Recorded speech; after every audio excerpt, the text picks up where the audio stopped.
RG करे जेते यार भालो लागे ना, आरजी करे जेते यार भालो लागे। तो क्या ट्रेनी डॉक्टर को किसी खतरे का अंदेशा था?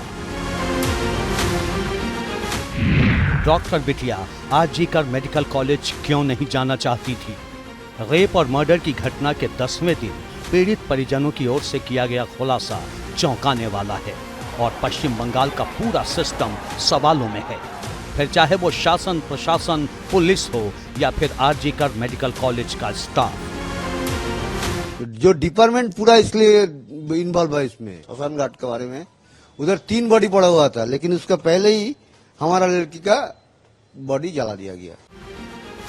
पीड़ित परिजनों के आरोप आरजीकर मेडिकल कॉलेज में करप्शन, सेक्स, ड्रग जैसे रैकेट या कहिए काले कारोबार के संचालन से जुड़े आरोपों को और ज्यादा पुख्ता करते हैं। अब सवाल है, पश्चिम बंगाल का शासन प्रशासन क्या छिपाने की कोशिश कर रहा है? निर्भया के अंतिम संस्कार में जल्दबाजी क्यों की गई? क्या किसी सच से पर्दा उठने का डर था? और अब तक कॉलेज प्रबंधन ने पीड़ित परिजनों से संपर्क क्यों नहीं किया? निर्भया के माता पिता के कई सवाल हैं।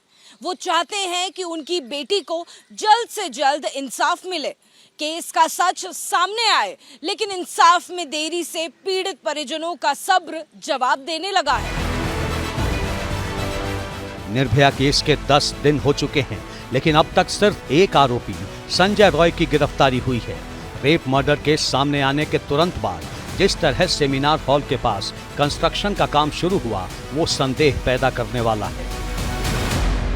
নিশ্চয়ই কোনো কিছু চাওয়ার চেষ্টা হচ্ছিল।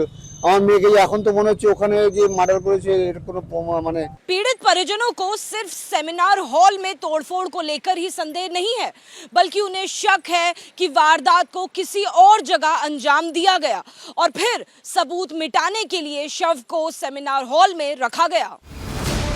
पीड़ित परिजनों को कोलकाता पुलिस और अस्पताल प्रबंधन की ओर से दी गई पूरी थ्योरी पर संदेह है। सबसे ज्यादा गुस्सा पश्चिम बंगाल की ममता बनर्जी सरकार पर है।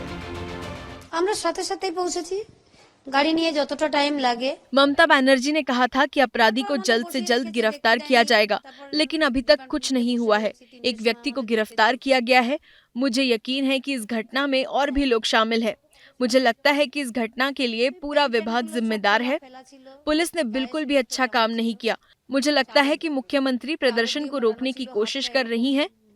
आज उन्होंने यहाँ धारा 144 लगा दी ताकि लोग प्रदर्शन न कर सके। पीड़ित परिजनों ने पश्चिम बंगाल की ममता सरकार की ओर से घोषित मुआवजे की रकम लेने से इनकार कर दिया है। इस गुस्से की वजह भी है कि ट्रेनी डॉक्टर के साथ रेप और मर्डर की वारदात को शुरुआत में आत्महत्या का रूप देने की कोशिश हुई और यही जानकारी पीड़ित परिजनों को दी गई। सुनिए मृतक डॉक्टर की मां ने क्या कहा। প্রথমে পুলিশ বলেনি, প্রথমে হসপিটাল থেকেই ফোন করা হয়েছিল যে আমরা আরজিকর হসপিটাল থেকে বলছি। पहले हमें अस्पताल से फोन आया कि आपकी बेटी बीमार है, फिर फोन कट गया। उसके बाद जब मैंने फोन करके पूछा कि क्या हुआ, तो उन्होंने मुझे अस्पताल आने को कहा। जब हमने दोबारा फोन किया तो फोन करने वाले ने खुद को असिस्टेंट सुपरवाइजर बताया और कहा कि आपकी बेटी ने आत्महत्या कर ली है। वो गुरुवार को ड्यूटी पर गई थी। हमें शुक्रवार को सुबह 10:53 पर ये फोन आया।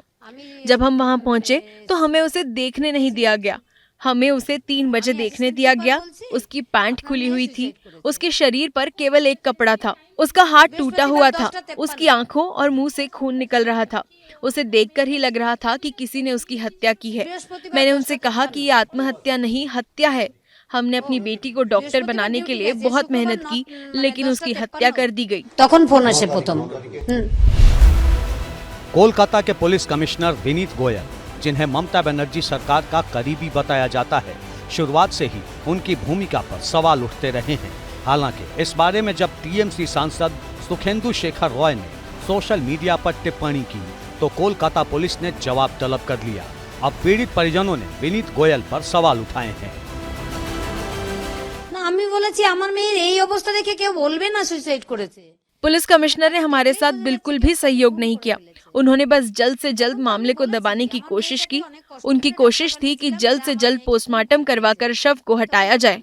না মানসিক একটা প্রেশার ছিল, কাজের প্রেশার ছিল। कोलकाता पुलिस और पुलिस कमिश्नर विनीत गोयल की कार्यशैली से पीड़ित परिजनों का भरोसा पूरी तरह उठ चुका है। उन्हें उम्मीद है कि सीबीआई की जांच में रेप और मर्डर केस का पूरा सच सामने आएगा। For exclusive and insightful videos, subscribe to our new channel ABP Live Premium.